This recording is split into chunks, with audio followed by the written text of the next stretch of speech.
In the stillness of the African night, when the earth seems to exhale and the forests settle into silence, the Akan say the world is most alive. The stars above are not merely distant fires in the sky, but living eyes, ancient witnesses to the order of the universe. The trees, swaying gently in the night breeze, are not just wood and leaf, but keepers of secrets too old to be written, too vast to be contained in human memory. Even the fireflies that glow and fade in the dark are said to be sparks of spirit, messengers, whispering of unseen realities. In these hours, when the village sleeps and the world slows its rhythm, forces older than kingdoms, older than dynasties, older than even the first breath of humanity. The Akan do not see life as ruled by men and their laws alone. They know that the universe itself is bound together by a sacred order, a fabric woven long before the first drum was struck, long before the first libation touched the earth. This eternal balance is fragile yet unbreakable, silent yet unyielding. And guarding it are the Srafo, beings neither mortal nor divine in the way we imagine gods and spirits. They are not ancestors, though they honor the ancestors' ways. They are not demons, though their presence can strike fear in the heart. The Srafo are something else, enforcers of a higher law, custodians of cosmic equilibrium. To speak of the Srafo is to speak of justice itself, not the justice of men, carved into stone or written on paper, but a justice that is felt in the bones of creation. It is justice that comes like a sudden storm across the farmlands, justice that whispers through dreams, justice that bends the paths of the living when they stray too far from truth. The Akan know that human power is limited. A king may command his people, a judge may settle disputes, an elder may guide with wisdom. But there are forces no man can bribe, no court can silence, no army can fight. These are the forces that live beyond sight, beyond sound, beyond the reach of even the greatest rulers. These are the Srafo, the divine enforcers of cosmic justice. When the night deepens and the wind carries strange whispers through the forest, the Akan say it is not merely the breath of nature, but the movement of these unseen watchers. Their presence is subtle, their step silent, yet their gaze unrelenting. In every shadow, in every trembling of the leaves, one may feel them near. They remind us of an eternal truth, that every action has weight. That the cosmos itself demands balance. That no injustice can remain hidden forever.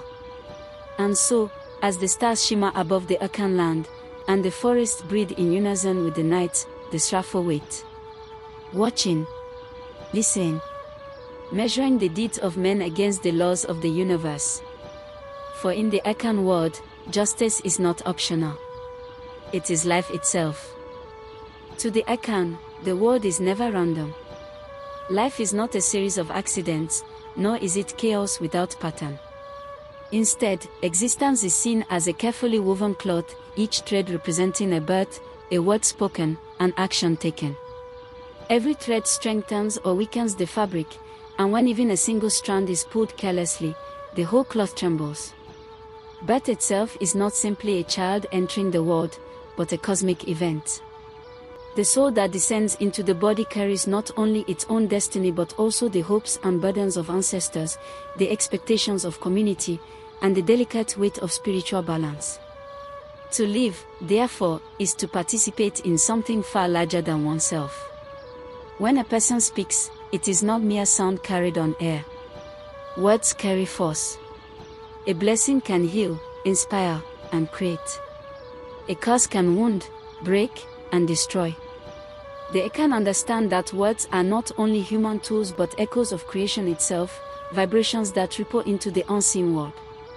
That is why elders caution the young, speak with care.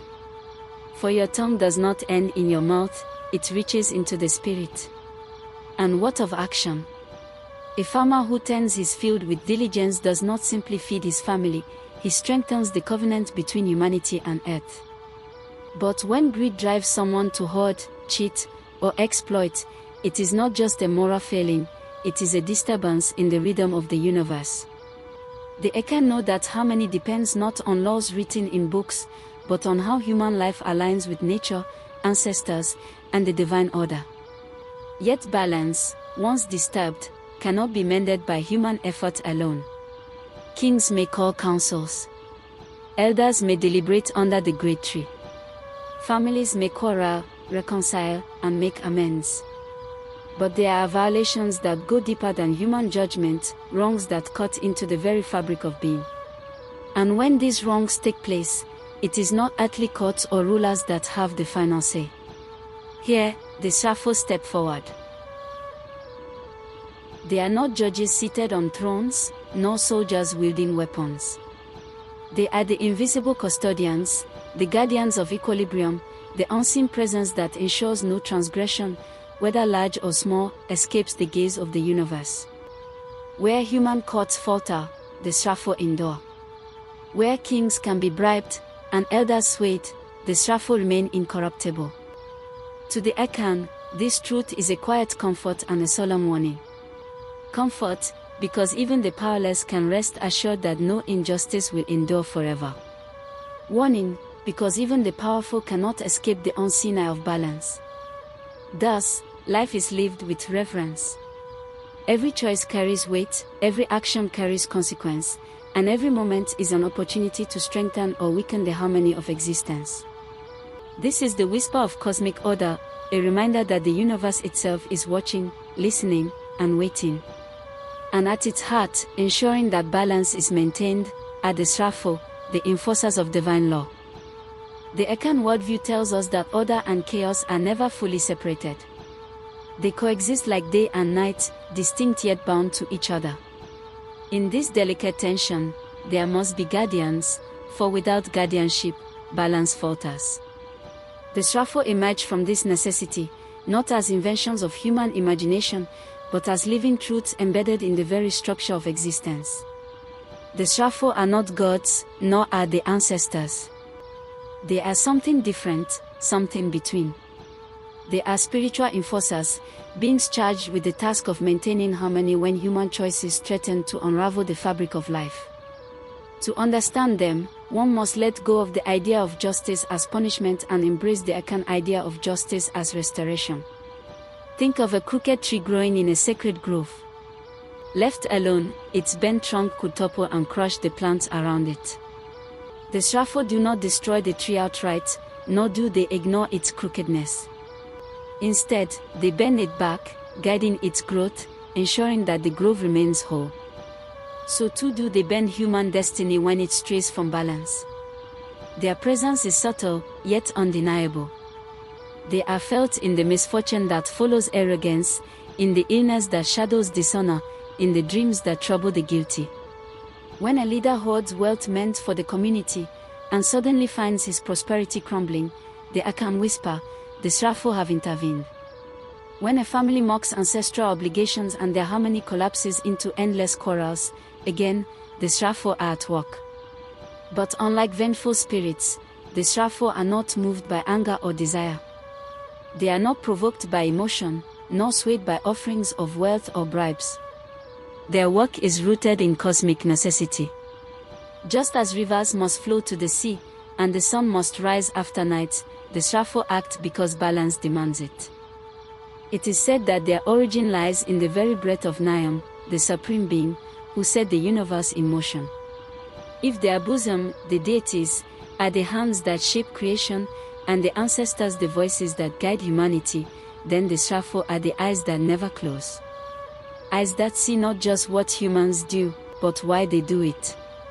They dwell not in temples nor in shrines alone, but in the spaces between, the silence after a drumbeat, the shadow between trees at dusk, the quiet pause before rainfall.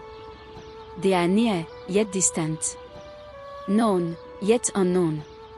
Present, yet invisible. For the uninitiated, their existence is a rumor, a whisper carried in stories told by elders at night. But for the initiated, for their comfort, the shrine priests and priestesses, the Srafo are as real as the air they breathe. Through trance, ritual, and vision, they glimpse the movement of these unseen enforcers and understand their role in the eternal drama of life. Thus, the Srafo emerge not as myths of fear, but as necessary forces of balance. They are the silent guardians, the cosmic sentinels, who ensure that justice, true justice, deeper than human law, remains alive in the world. The Srafo do not exist to punish for the sake of punishment. They are not executioners driven by vengeance, nor do they delight in human suffering. Their purpose is far more profound. They are healers of imbalance, surgeons of the soul, correctors of the moral order. In Akan thought, wrongdoing is not simply an offense against an individual, but against the entire web of life. To steal from your neighbor is not just to harm that neighbor, but to create ripples that disturb harmony in the community. To disrespect the ancestors is not just to dishonor the past, but to cut yourself off from the living roots of existence. Such acts are not isolated mistakes, they are infections in the body of society. Left unchecked, they spread. The Srafo are the ones who intervene to contain and cure them. Their justice, therefore, is never random. It is precise, proportionate, and purposeful. When greed poisons a community, the Srafo do not strike blindly. Instead, they unravel the very threads that greed has woven. A fortune built upon deceit may crumble overnight, not out of malice, but because corruption cannot be allowed to stand unchallenged. When arrogance drives a leader to mock sacred traditions, he may find his authority eroded, his followers scattering, his voice silenced, not because the Srafo seek his downfall, but because his pride has destabilized the balance that sustains leadership. In this way, their enforcement mirrors the principles of natural law. Just as fire burns not from hatred but from its very nature, the Srafo act not out of anger but out of necessity. Their touch is subtle, yet devastating. A once thriving household falls into disarray. A rich harvest suddenly withers into drought. A powerful lineage finds itself broken by endless quarrels. To the outsider, these may look like coincidences. To the Akan, they are signs. The Srafo have moved, correcting what was out of place. Yet there is a crucial truth to remember: the Srafo do not destroy for the sake of destruction. Their interventions are not terminal blows, but corrective measures. If balance is restored, life continues. If harmony returns, the wound is healed. The Akan say their justice is not about ending life, but about redirecting it, guiding the crooked path back into alignment with the great rhythm of existence. This is why their presence is both feared and respected. Fear, because no one can hide from their gaze. Wealth, power, and clever words cannot deceive them, for they do not judge appearances, only essence. But respect, because their work is necessary. Without them, human folly would spiral unchecked, and communities would collapse under the weight of corruption and chaos. The Srafo remind us that true enforcement is not about domination but restoration. They are not enemies of humanity. They are allies of order, protectors of harmony, and partners in the eternal task of keeping life balanced. How, then, do these enforcers make themselves known? One might expect them to arrive with thunder in the sky, with earthquakes that shake the land, or with spectacles that leave no doubt of their power. But the Srafo rarely reveal themselves in such dramatic fashion. Their way is more subtle, more mysterious, more unnerving. They appear in whispers rather than roars. A man goes to bed confident and untroubled, only to wake from a dream drenched in sweat, his heart racing, his spirit unsettled. He may dismiss it as a nightmare, but among the Akan, dreams are never just dreams. They are messages, windows into the hidden realms. When the Srafo move through a dream, they leave signs, a shadow that cannot be explained, a voice that does not belong to the dreamer, or a symbol whose meaning lingers long after waking. Other times, their presence is felt through sudden illness. Not every fever is sent by the Srafo, of course, but when sickness comes without cause, when doctors find no reason and herbs bring no relief, people begin to wonder. Perhaps the illness is a warning, a reminder that some law has been broken, some balance disturbed. Storms, too, can bear their mark. They can know that rain and wind are natural, but sometimes a storm arrives with an uncanny timing, striking precisely at the moment a sacred law is mocked, or drenching a village just after a grave offense is committed. Such storms are not random. They are signatures of the unseen, declarations that the Srafo are watching and responding. Yet these manifestations are not always easy to interpret. To the uninitiated, they may pass as coincidence, as chance. Only the trained eyes and ears of the Okomfo, the shrine priests and priestesses, can fully understand them. Through drumming, through ritual, through sacred trance, they all enter states of vision in which the hidden becomes clear. In those moments, the Srafo may reveal their will, whether an illness is a punishment, whether a drought is a warning, whether a dream carries the weight of divine justice. The Srafo, however, are not always confined to the dream or the storm. Some say that in the deepest hours of night, when even the crickets grow silent, shadowy forms can be seen at the edges of the village. Figures that do not belong to any man or woman, yet linger as if keeping watch. They do not approach, they do not speak, but their presence is undeniable. The villagers know better than to chase or question them. They are reminders that justice is near, that balance is guarded, that no deed, whether good or evil, escapes notice. The mystery of the Srafo lies in this very subtlety. They are never fully seen, never fully grasped, yet their presence is undeniable. They walk between the visible and invisible, always just beyond the reach of ordinary senses. And in that liminal space, they maintain their greatest power, the power of uncertainty, the power that makes the guilty restless and the righteous careful. For the Akan, these manifestations serve a vital role. They remind the living that the world is not silent, that every act echoes beyond what the eye can see. They remind us that we are never truly alone, that even in the stillness of night, there are watchers at the threshold, guardians at the edge of the firelight.